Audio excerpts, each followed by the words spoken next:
Hi, everyone. I'm Chad Jenkins.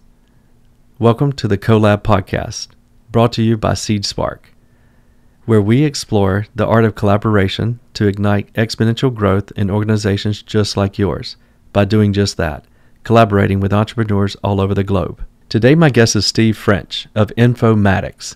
Steve works with entrepreneur-led organizations all over the world to improve their scalability and to ignite exponential growth through the proper implementation of Microsoft products, including Copilot. I expect you're going to get a ton out of today, and I'm excited to get into it with Steve. So friction fuel, as we began to talk about it a little bit earlier before we started recording here, it's an awareness that I've had looking backwards at all the different businesses that I'd started. First naming remove the film, friction identification, leverage the market, which is empowering to the entrepreneur. That's true, but I wanted to expand upon that to make something operationally sound for any organization to harness the ability to have endless innovation and value creation. And it's what I recognize is all sitting there inside of organizations, just not really being tapped or captured. And I put together a little thing that I think is very reachable and understandable. And that is the analogy of every organization is running on friction fuel. Just like you would pull up to a gas pump, there's three different types. You have premium, you have plus, and you have regular. And your mileage may vary as well, depending on which friction fuel you're actually running on. Your performance may also vary. That's exactly correct. So as you know, looking backwards, as Dan says, and the most recent book that he produced, everything is created backwards, which is 100% true. Steve Jobs also said, true creativity is combining two existing things, right? So when I look backwards, I see that represented many, many times over. So as I look backwards, I recognized all the organizations that I'd started, there's a clear recurring theme, and it was always founded on remove the film methodology, so friction identification, then leverage the market. If I resolve this friction for people, how big of an impact can I make? Is it just Julie in accounting? Or is it all the Julies in accounting that are organizations like mine, maybe size, maybe industry? Does it affect all the Julies in accounting in the entire industry in the U.S. or just my state? The only would get a bunch of yeses. I could just go create a company, right? Because most people were taking a blind eye to that friction. So you had built-in clients. That was the leverage market part. But when you kind of unpack that to be applied to today's small to medium-sized business, and I would even argue enterprise business, and you unpack it with the understanding that each and every one of those organizations was originally started, so they've already validated they can run on premium friction fuel. That's the way they began. They were not in that industry, or maybe they were in the industry, but they were not an entrepreneur in that industry. They were working in the industry for someone else, and they recognized, ooh, this is a way that we could create big value, an additional value than what's currently being created, not only at this organization, but in this industry. That's a premium friction. Because premium friction fuel is whenever you are so in tune with your hero target, and hero target, of course, being, as Dan Sullivan has defined it, whoever you would like your business to be a hero to. That you're able to predict the frictions that they're currently not feeling, or they're not aware that they're feeling, and you begin to create products and services today that answer that friction in the future. So whenever they truly do begin to feel it, you're the sole answer. That's premium friction fuel. Yeah. Highly innovative, of course. Love that. Yeah. And that's one of the things that you've always very much impressed me with, is you have that ability to go in and see the 50 things on the table. Here are the three most important. And people go, wow, you're right. How do you know that? You just do. You just see it. You just see it. Yeah. It's that sixth sense for you. Yeah. And then it requires someone like you to come and make that real and also make that recur. So yeah, absolutely. I can see that.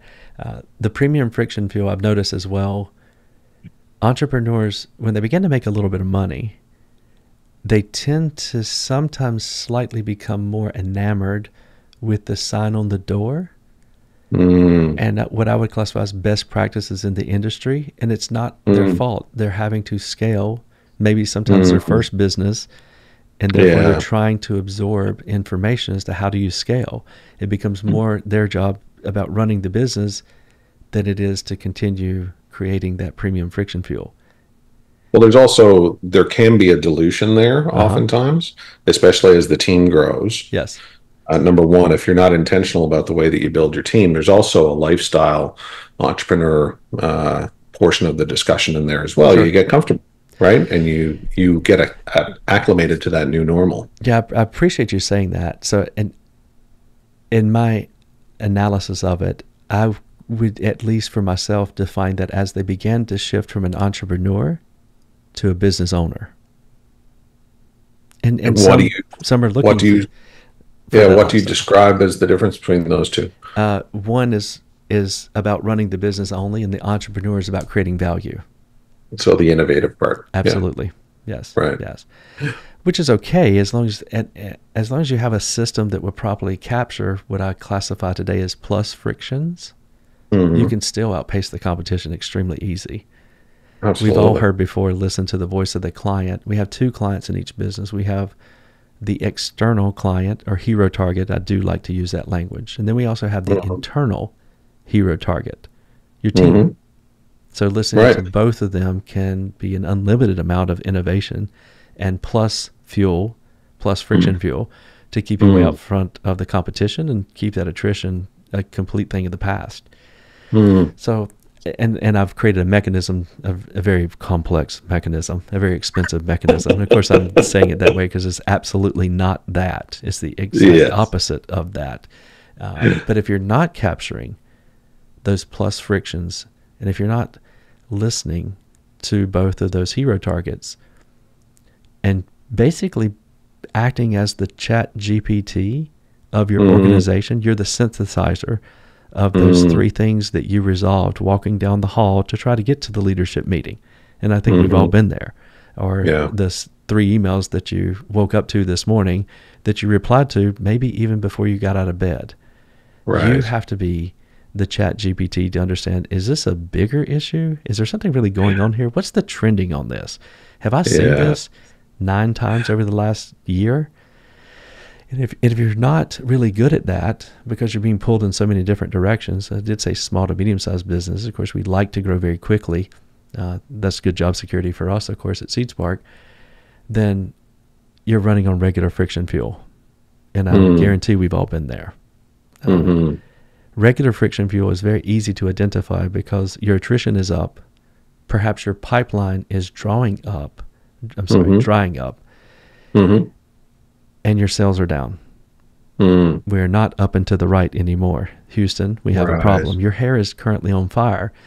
But if Right. you, in my experience, I found it very, very interesting in that all of those frictions, regular friction fuel that I'm currently running on in any organization, and with 50 in my past, I've had a lot of sample material to look through and plenty of regular Absolutely. friction fuel because I'm not immune to this, of course. Each one that I investigated 6 months prior, 9 months prior, it was a plus friction. And I had no Mhm. mechanism other than myself to capture it. There was no methodology my organization was running on. And then if I really tracked it backwards, maybe a year and a half, sometimes 2 years, I did have to look way, way back in a couple of them. Specifically in that wireless industry, I remember early on, 2 years before, I saw this coming. Mm-hmm. That was back in the Nextel days. It's the organization's name was Next Communications. It was the next Right. way that people are going to communicate. Somehow that Right. tied into I will manage your bill and save you millions of dollars, which was a very nice Right. recurring business. But that Yeah. particular one, which I very much loved, the value, the abundance of value that we were able to create. Obviously, it's very measurable if it's millions of dollars that you're able to save. Had nothing to do with phones, even though phones, I aligned with it because the type of communications gave you truly instant ability to affect the outcome. Right? We can't change it when it's in accounting. That's the reason it got me into software. But if I can focus on the operational portion of the business, the during unit, if you subscribe to Dean Jackson's methodology, you can affect the outcome there. You can improve the profit. And Nextel did that with the push to talk. Just press a button and Right. tell them where to, Yeah. in that example, tell them where to stack the feed or deliver the panels and gates or to place the horse trailer. Because at that time, I basically was in a tractor supply type organization I'd built in the early 20s. Right. Yeah. Interesting. I worked in telecom for 9 years back at the end of the 90s and through the boom and bust. And you would not believe how many times I was advocating for getting rid of usage-based billing. Oh, So, yes. and that whole business that you built there wouldn't have existed if it wasn't for usage-based billing. Exactly. But Exactly. um, my approach on it was, look, it's way harder to build. It's way harder to maintain. Yes. All the overhead, the billing is wrong every time. The customer care, like the impacts from that were huge. I said, just make everything a flat rate Hmm. and build the model properly and tweak it Absolutely. and adjust it. But you could be so much leaner. And anyway, I won some of the arguments, not Yeah. all of them.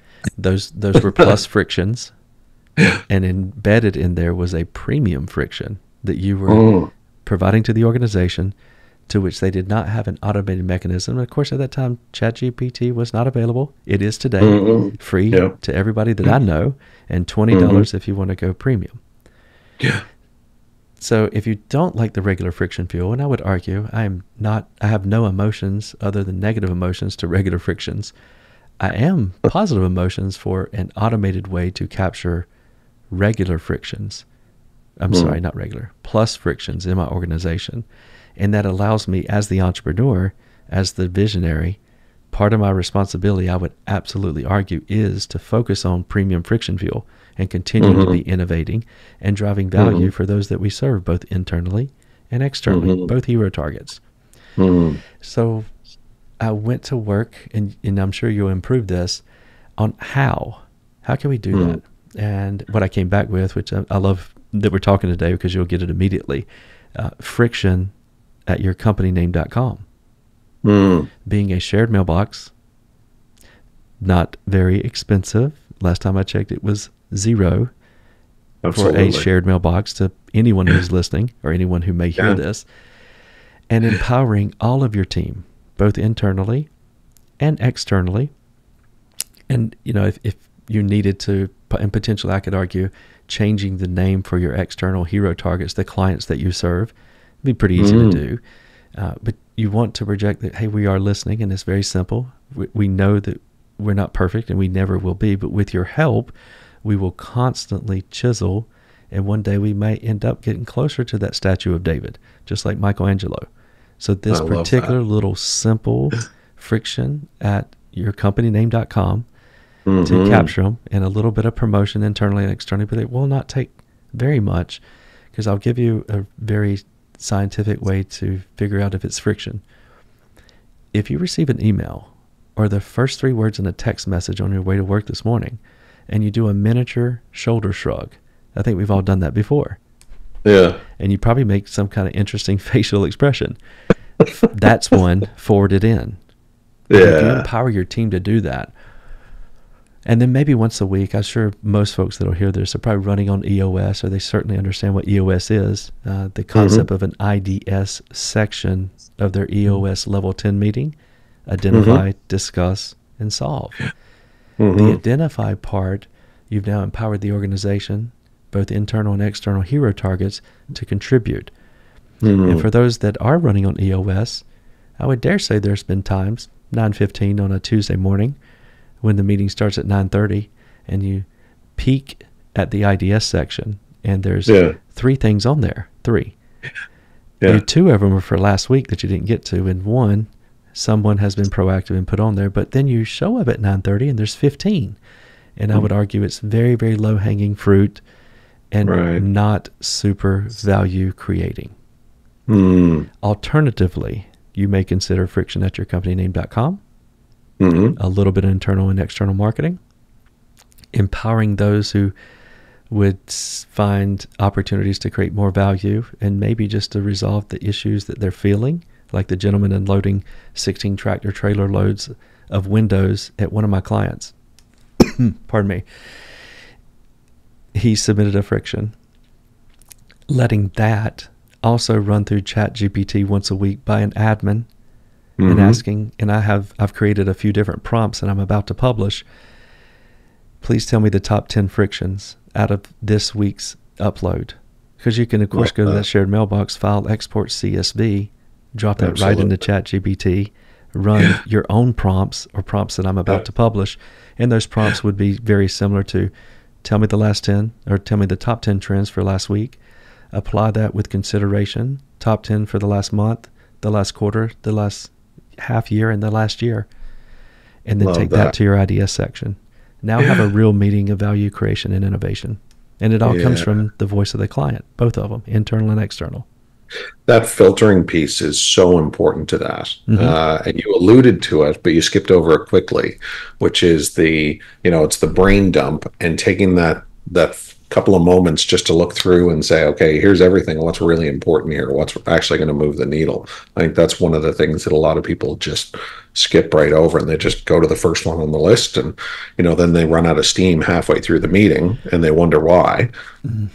Oftentimes because we're not asking the right question. I'll put that a little bit in context in my personal experience. I believe both of you and I have read this book, Clear Thinking, Shane Parrish. No. Oh my goodness. No. And I'm pretty sure Shannon Waller of Strategic Coach suggested I read it. So, and I'm pretty sure you do know when I read things, I do a book report on them.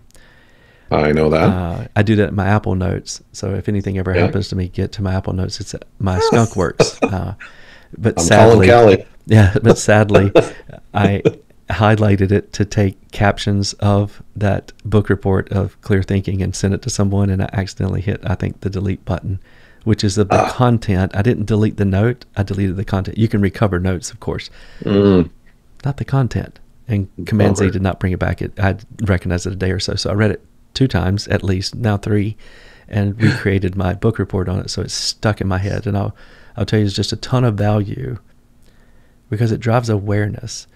In that book, he talks about the 4 types of biological responses. So you have to be really, really present and aware to capture yourself and to catch yourself to capture you doing this. But in that leadership team meeting that we were imagining, you'd check one of those IDS items because they're at the top of the food chain, so to speak, there, and somebody just starts trying to create a solve.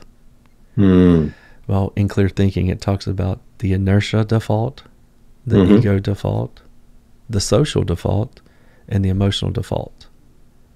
Okay. So and eco is ecosystem? Ego. Oh, ego. Okay, ego gotcha. Default. Yeah, so okay, gotcha. I'm going to have a biological immediate response if I feel like you're jeopardizing my ego, whatever my perception is of that, right? Yeah. So in here, you're having 2 things, I think, play in a leadership meeting that you can be very aware of. When someone comes up with a solve, how many leadership meetings have we been in where the next person comes up with a better solve, right? And then all of a sudden, so that would be the social default, right? They're having a biological response. Oh, I got a better idea than that. Right. And then all of a sudden you're seeing the inertia default show up because everybody around the table continues to try to chisel on the solve. But no one is currently asking, are we asking the right question? And to the point that you made earlier, is this even the thing that we should be solving? I mean, there's 12 things on there. If you would consider first starting with friction@yourcompanyname.com to capture them from everybody, not just the leadership team, everybody. Yeah. And then let ChatGPT with a couple homegrown prompts or ones that we'll publish, being able to query that information. And of course, every time you upload those frictions, it's going to say memory updating, right? Yeah. So you can ask it those questions of last week, last quarter, last month, last year, and get some real credible frictions that are affecting your business and ultimately providing innovation for you. Yeah, absolutely. I was actually looking at a scenario just like that using Copilot and a team shared mailbox the other day. And, no way. Copilot is powered by ChatGPT, so it's the same thing. But with some of the Power Automate stuff, you can even automate some of those things, right? It's exactly. I think it's low hanging fruit, right? If you're paying us, absolutely. Power Automate today, it's $20 a month, not even, or is it included it's with free some of your with license? every Microsoft 365 subscription. So once again, as I mentioned earlier, a very expensive, highly scientific and technical, hard to implement system to unleash unlimited innovation from your team and those that you're already serving. Yeah. So love that. So I've committed. I'm in the middle of writing Friction Fuel. It'll be the next book, and the target's to launch it in October. I think I'll be back in Toronto in October, Oh, well, Fabulous. the probability of me being in Toronto in October is extremely high since I'm there almost every month. So I look Yes. forward to unpacking this a little bit further when we're there. Love that. Yeah, Love that. Is Carrie helping you with that? he is. Yeah, absolutely. Yeah, Fabulous. he's done an excellent job with Just Out of Zero. Yeah. You may have saw just went bestseller. That's my first one I ever. did see Yeah, that. yeah. So I appreciate all of it, all of his, and most specifically his team's effort. Oh, thank you. Yeah, Love it. it's amazing the amount of pictures that I've received. People just like that. It's Yeah. taking a picture and send it. So I genuinely appreciate it, of course. But yeah, so I'm excited. Just Out of Zero was impactful for me because it's the first one, of course. It laid out some of these methodologies that I've used to grow organizations. Remove the film, as I mentioned earlier, at the entrepreneurial level to seek out just greenfield space of wide open market. Where's friction happening?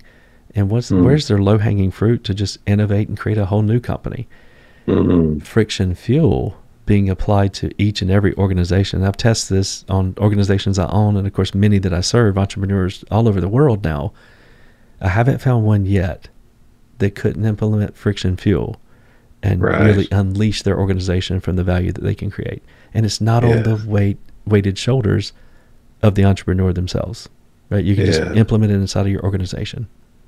So one of the analogies that we use a lot is crawl, walk, run. Oh, yeah. So, it's basically when we start to work with an organization, it's really about finding those frictions and really making people's lives better. And it's usually fairly easy to do those in the beginning because, we come in with a different perspective and we've had all these experiences. And so we can come in and say, look, you're suffering from this. We can help make it better. And so what we're doing is we're building that relationship and we're starting to work together and we're starting to get people to make those smaller leaps of faith. Oh, yes. Right? But inevitably, as you're moving along, those leaps become bigger and the risks become bigger and people start to tighten up a little bit. I wanted to get your feedback on how, from an organizational change perspective, you manage some of those things, because it's one of those things that inevitably you get to a point where, quote unquote, real work has to get done. Yeah, exactly. Real change has to be implemented. And it affects not only one division or one department, but many working in tandem. Right. Yeah. Yeah. Yeah. Yeah. So first, I love and have witnessed the work that you do at Informatics. The crawl, walk, run reference that you mentioned earlier, my mind goes immediately to CWR at informatics.com, and it's distributed out, and it's like a free-for-all. Like anything you would like to change about this organization, that, make a nice template email, get distributed to the entire prospect or your hero targets company, and just take it all in. It's a similar concept, obviously, but it enables you to then, with different prompts, identify those crawl, walk, run, just the same as you would identify the trending on the frictions that the organization is having. Right. But bringing up a great point, the first one that I like about the way that you approach it is momentum. That's the word that really pops up for me. So crawl, as well, crawl, walk, run, foundationally based upon frictions. It's clear, and it reminds me of Joe Polish's book, What's in It for Them. Right? At the end of the day, if you want somebody to jump, we know why humans move. And when I say humans, I mean all. Fear and greed. You're either going to get something or your fear of losing something. So the crawl, walk, run, and I promise after I say that 55 times I'll say it properly. Crawl, walk, run. It's that southern slang for you, I suppose. I need to spend more time in Toronto. You begin to get momentum, and it's foundationally based upon the value that they're going to personally receive, or they've recognized that we can add more value to the way we implement our service or deliver our product. So picking off that low-hanging fruit, I feel like drives a lot of momentum. Yeah. But to answer the specific question, or to re-complement the answer to the specific question, when real work has to be done, and I likened it to many divisions or departments, maybe sometimes across the world or across the country or across states or provinces, have to come together. In every communication, I would, and have in the past, started with what's in it for them. Right? It's got to be the Absolutely. value. It's got to be about the outcome. It's not about the improvement specifically to our division or Mm, our location. mm, It's about how we're going to improve value for your location and right. your province or One your of the state. things, I had a great mentor, and he had this a great analogy. He said, we're at the bottom of a mountain, we're Mm-hmm. climbing the mountain, we know that we're on the right mountain, but as you get closer and closer to the base of the mountain, you pick your mountain, Mm-hmm. and then you're walking over to it, and then you get to the bottom of the mountain, you look up and you really can't see the top anymore, right? Yes. And so, but you're at the bottom, and you look up and you go, okay, well, I can take that path, or I can take that path, or I can get to that handhold or that Mm-hmm. foothold, and there's the ledge that I'm going to next. Mm-hmm. And you make a decision and you start. And I Mm-hmm. mean, that's where the juice is taking action, Yes. right? So you get to that first ledge and you dust yourself off. And more importantly, you look back down and say, look, we used to be down there. Mm-hmm. And then you say, now we're here. But then Mm-hmm. the fun thing is you look back up and you say, what's next? Mm-hmm. And so there's that, as you do that each and every time, you don't know the path that you're going to take up the mountain. Mm-hmm. It's the opportunities that become apparent as you're climbing that make it fun and exciting. Mm-hmm. But you can also take the perspective of looking back to the past and saying, there's where we used to be. I Yes. remember how bad that used to be. That was the friction. Yes. That's the suffering that we were experiencing, and now it's better. That And makes so, complete sense. It reminds me of gap and gain. yeah, absolutely. Yep. Same thing. Look where we've come from, Right. and then just identifying forward. What's the next foothold? Where we're going to put a Mhm. hand next. Yeah. That also reminds me a little bit of, you often hear me say, the obstacle is the way, and collaboration is the way through it. Mm. So running toward those frictions, obstacles, how the heck am I going to do this? Right. Who, not how. Right? I'm going to Right. find the who that can help Yeah. me figure out exactly where I need to put my hand just to take one forward movement. I mean, I'm not going to stop taking forward movement. We're just going to Right. chisel this thing together, and ultimately we're going to get to the top Yeah. with that repeatable How do strategy. you, question for you? I mean, you are classically optimistic. You're classically the guy whose things are happening for you, not to you. Yes. Pronoia Um, is my word for that. Have you ever heard of that? You're, sorry? Pronoia. Pronoia. What's Pronoia. A lot of people Okay. are paranoid. I choose to be pronoia.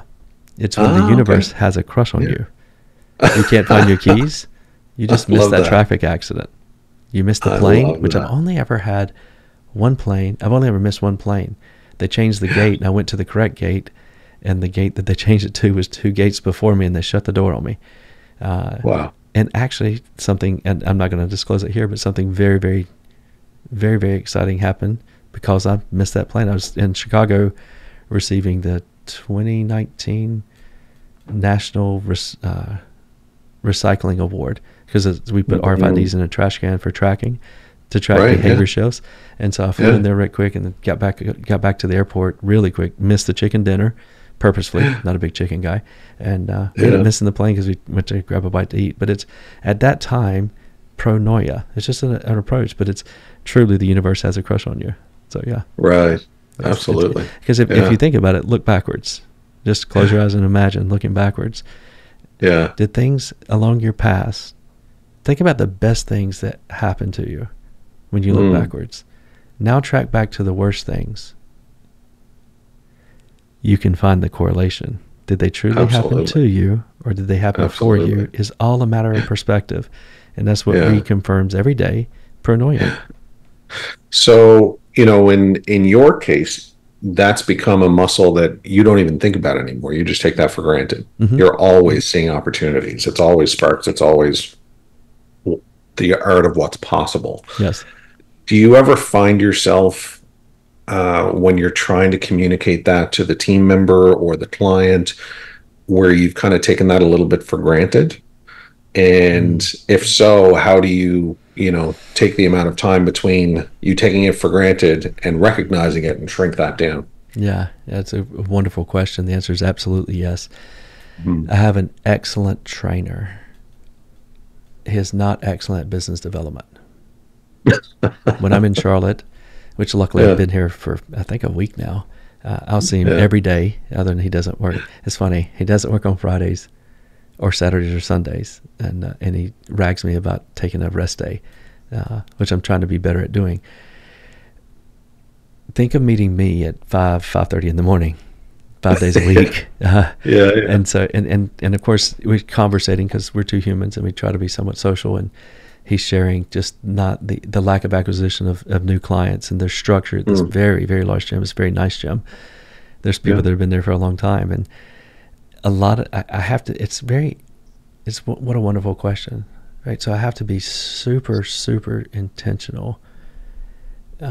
My lovely oldest daughter bought me probably the best present ever for Father's Day, this most recently, and it was a book by Charles Duhigg, Super Communicators.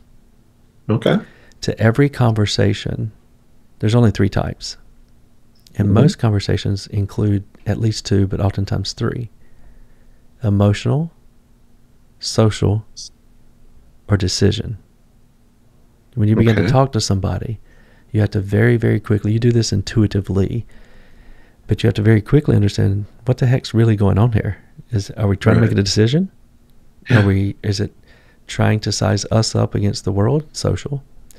Or do you just need a hug? Do you just want to be heard? Is it an emotional conversation? And I've tried really hard to do this. I'm not very good, but my wife gives me a lot of opportunity to practice, and I'm starting to get a little bit better. But taking it for granted in the mornings at 5 a.m., it really challenged me, and I appreciate us being just clearly different. You have so many opportunities to make yourself better. It's funny, when I sign books, and I've been doing this now just over about a year, better is infinite, stay curious. This is the way I sign every book. It's very purposely done. In the example or the analogy I'm giving right now, every morning I see this gentleman. He's a perfect guy, and he's really good at training. I'm having a lot of good outcomes from my time with him. I see so many ways to combine his, what I now classify as unique value contribution. On the call, we've talked about strategic coach and Dan Sullivan's absolute savant, his concept of unique ability, which I've spent the work and done a couple times and gotten directly with Julia Waller, who does it. And I would strongly suggest everybody on the planet do it. Absolutely. Your unique ability applied, I have coined unique value contribution. So when I see my trainer, I am looking, just as I am everybody, I'm looking for his unique value contribution. And by taking it for granted, coming out of the gate, I can come out hot because I have all these opportunities for him to grow his business. But if I slow down and pay attention and understand what type of conversation we're having, social, emotional, or decision, then he hears me. And if I throttle all that value creation opportunity, I can meet him where he is. So I'm very, very happy to report he's making some pretty exceptional progress on his business development, but only after I told myself to shut up, stupid, and pay attention to what type of conversation we're having, meet him where he is. It's interesting you talk about the speed, because oftentimes you and I are, it's kind of like jazz, right? It's, oh, here's a great thing, and oh, wow, that was a great thing, and we can do this over here, and you kind of alluded to it before, but one of the things that you've always been good at is when you're summarizing for people, you intentionally step it back and you intentionally slow it down. So yeah, I've noticed that and admired that, because not everybody can keep up, right? Yeah, so I genuinely appreciate that. Only becoming more present and more aware. So that stay curious, better is infinite. You have to just keep learning. And I do not mean in the traditional concept of the convention of education as it's being delivered today. This is on you. Good Lord, you have access to so many things. You don't have to do it the conventional way. And this is one of the oh, sorry, go ahead. No, I said it just doesn't cost what it used to.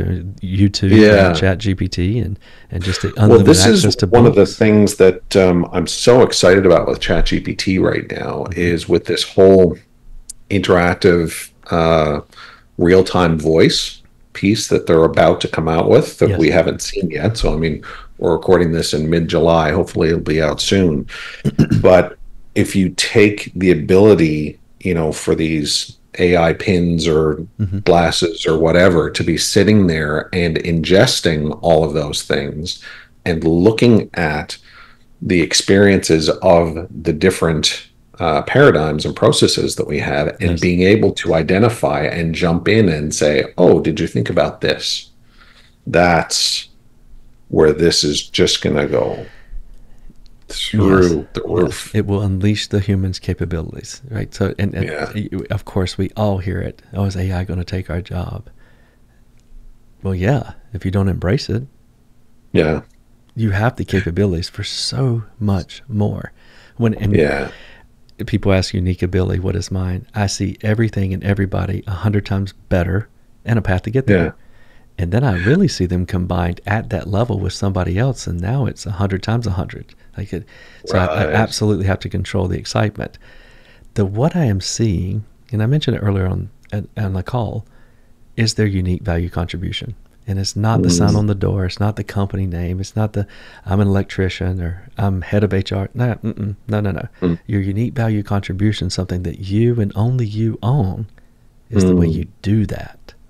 Right. So harnessing that and then combining it with what you just mentioned, the advancements in ChatGPT and Perplexity and Oasis. I mean, I use all kinds of platforms today to create these outcomes. Oh my goodness. You can reach that pinnacle truly and keep going and keep going. I remember the power of doing unique ability. I mean, I did it almost 20 years ago now. Oh, wow. And so my unique ability statement is I lead teams with intelligence to help identify breakthrough strategies and to identify breakthrough strategies that they did not think were previously possible. I love it. So it's not unlike what you had just described. People just take it for granted, or we take it for granted, that we can see all these different opportunities. But when presented, people say, "Oh, wow, that's amazing! Sure, okay, let's play with that. Let's have that sense of fun." And one of the biggest things that I remember as being a gift as part of that discussion with Julia was, I just took that for granted. Right? For me, it was like breathing. For you, that's like breathing. Absolutely. Right. It is. Yeah. It is. Yeah. And that's one of the things that I always kind of go back to as a little bit of a touchstone. I love it. Man, I've enjoyed our time. This has been awesome. You bring up a great point, though. We do take it for granted. Maybe we should consider in the short future having someone else join us and just give them the best that we have, right? And just seeing what comes out of it. I assume it would be my hope that, one, they would walk away with an immense amount of value, but then anyone else listening would also be able to say, you know what, that kind of applies to me. I can do that. Or I've never really thought about all the resources they have at their fingertips and just recombining them to create a lot more value. Yeah, I'd love that. Sounds fun. Awesome. Well, thanks so much for making the time today. And I look forward to doing it here again so much. Soon. Continuing our conversation. Look forward to it. Thank you. Thank you, sir.